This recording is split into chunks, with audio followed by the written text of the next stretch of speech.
The Adventure of Tom Sawyer by Mark Twain. Longman Simplified English Series. Read by Thitima Phansri. Chapter 4. Tom is ill. Monday morning found Tom Sawyer miserable. Monday morning always found him so, because it began another week's slow suffering in school. Tom lay in bed, thinking he wished that he was ill, then he could stay away from school. He thought that he could detect signs of stomachache and began to encourage them with considerable hope, but they soon grew faint and died away. He considered further. Suddenly he discovered something, but of his appetite was loose. This was lucky. He was about to groan when it occurred to him that if he said so, his aunt would pull it out, and that would hurt. Then he remembered hearing the doctor speak about the patient who had spent 2 or 3 weeks in bed and who had nearly lost a finger through blood poisoning. So the boy eagerly drew his sore toe from under the sheet and held it up for inspection. Then he began groaning loudly. But she slept on unconscious. Tom groaned louder and fancied that he began to feel pain in the toe. There was no result from it. By this time Tom was breathing heavily. With his effort he had a rest and then swelled himself up and produced one admirable groan after another. She slept on. Tom was annoyed. He called, "Sit, sit," and shook him. This worked well, and Tom began to groan again. She yawned, stretched, and then began to stare at Tom. Tom went on groaning. "Tom, I said, Tom," she said. There was no reply. "Here, Tom, Tom, what's the matter, Tom?" She shook him and looked in his face anxiously. "Oh, don't sit, don't shake me," Tom moaned. "Why, what's the matter, Tom? I must call Auntie." "No, never mind, it will be over soon. Perhaps don't call anybody." "But I must. Don't groan so, Tom. It's awful. How long have you been like this?" "Ow, ow. Oh, don't shake me, Sid. You'll kill me." "Tom, why didn't you wake me sooner?" "Oh, Tom, don't. It makes me feel queer to hear you. What's the matter, Tom?" "I forgive you everything, sis. Everything you've ever done to me. When I'm dead. Oh, Tom, you aren't dying, are you?" "Don't, Tom. Oh, don't, perhaps." "I forgive everybody, Sid. Tell them so. And Sid, give my window frame and my cat with one eye to that new girl who has come to town, and tell her." But Sid has not up his closet and gone. So well was Tom's imagination working that he was really suffering now. His groan had quite a genuine tone. Sid flew downstairs. "Oh, Aunt Polly, come! Tom dying!" he cried. "Dying? Yes. Don't wait, come quickly." "Rubbish! I don't believe it." But she rushed upstairs in spite of her disbelief, with Sid and Mary at her heel, and her face grew white too, and her lip trembled. When she reached the bed, she gasped out, "Tom, what's the matter with you? Oh, Auntie my, what's the matter with you? What is the matter with you, child?" "Oh, Auntie, my big toe's dead." The old lady sank down into a chair and laughed a little bit, then cried a little, then did both together. This helped her to recover, and she said, "Tom, what a shock you did give me. Now stop that nonsense and get out of bed." The groan ceased and pain vanished from the toe. The boy felt a little foolish, and he said, "Aunt Polly, it did seem to be dead, and it hurt so much that I did not feel the pain in my tooth at all." "Your tooth? What's the matter with your tooth?" "One of them is loose, and it aches awfully." There, don't begin that groaning again. Open your mouth. Well, your tooth is loose, but you are not going to die of that. Mary, get me a silk thread and a red hot coal from the kitchen.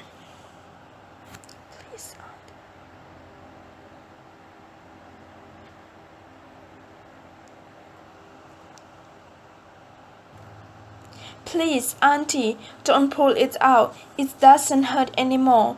Please, Auntie, I don't want to stay away from school."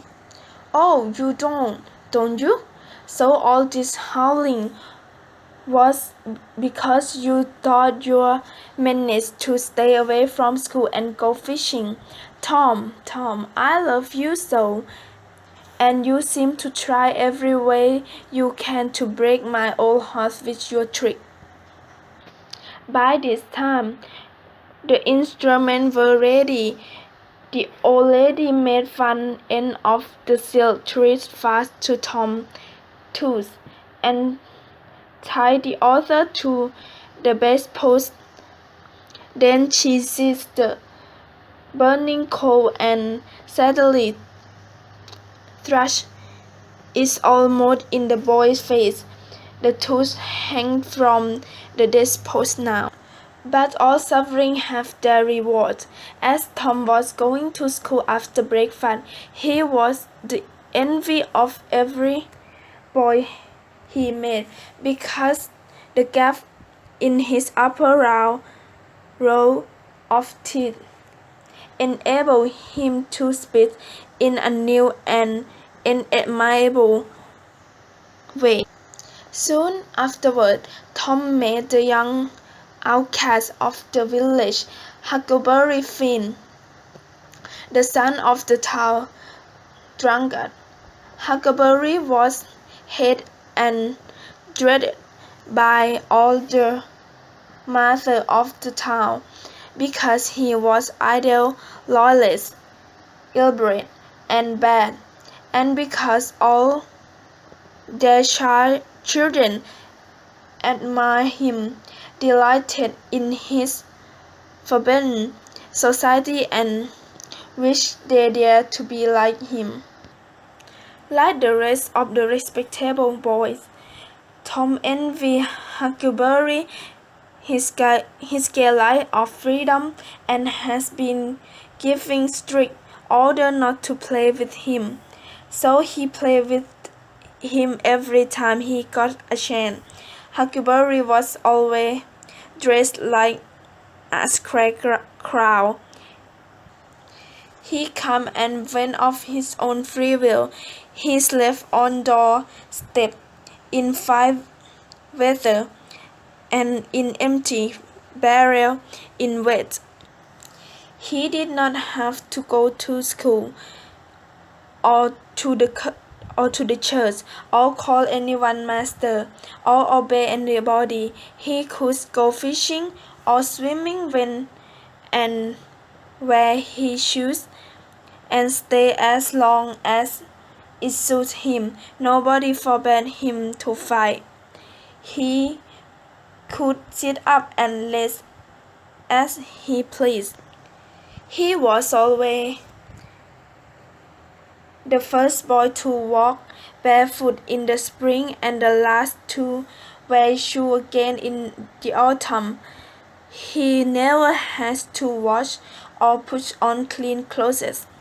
He could swear wonderfully in a word. That boy has everything that helps to make life delightful. So through every respectable boy in St. Petersburg. Hello, Huckleberry. What's that you have got? Asked Tom. Hello, dead cat. Let me see it. Huck. How stiff is it? Was this a dead cat good for, Huck? For curing warts. But how do you kill them?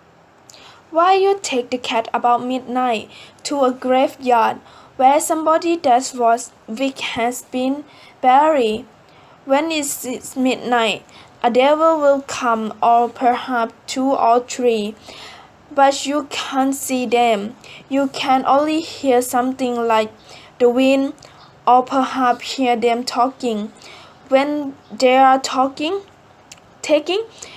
that weak yellow away, you throw your cat after them and say, Devil follow body, cat follow devil, what follow cat?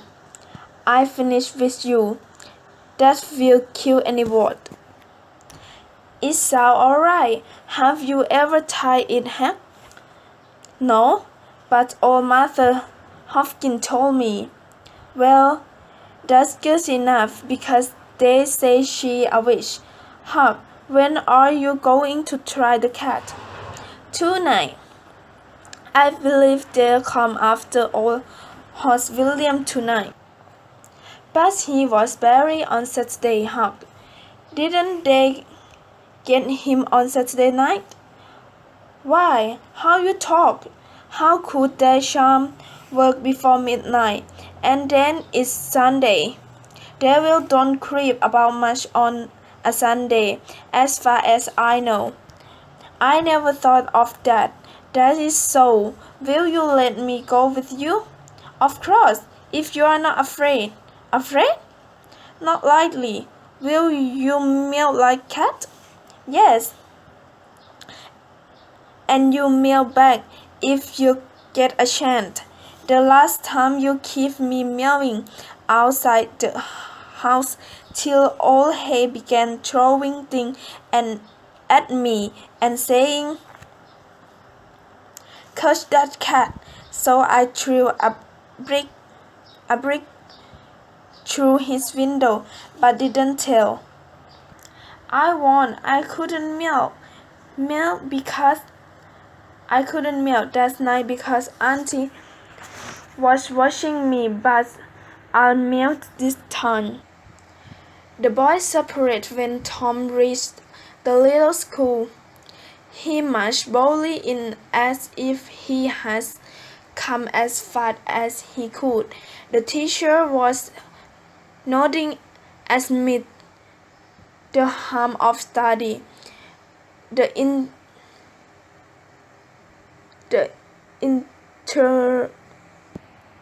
interruption roused him. Thomas Sawyer! Tom knew that when his name was pronounced in full, it meant trouble. Sir, come here, now. Why are you late again, as usual? Tom was about to lie, when he saw two long tails of yellow hair hanging down from a head that he recognized, and by that head was the only vacant seat on the girl side of the school. He instantly said, I stopped to talk with Huckleberry Finn. The teacher stared at him as if he could not believe his ear. The hum of study ceased.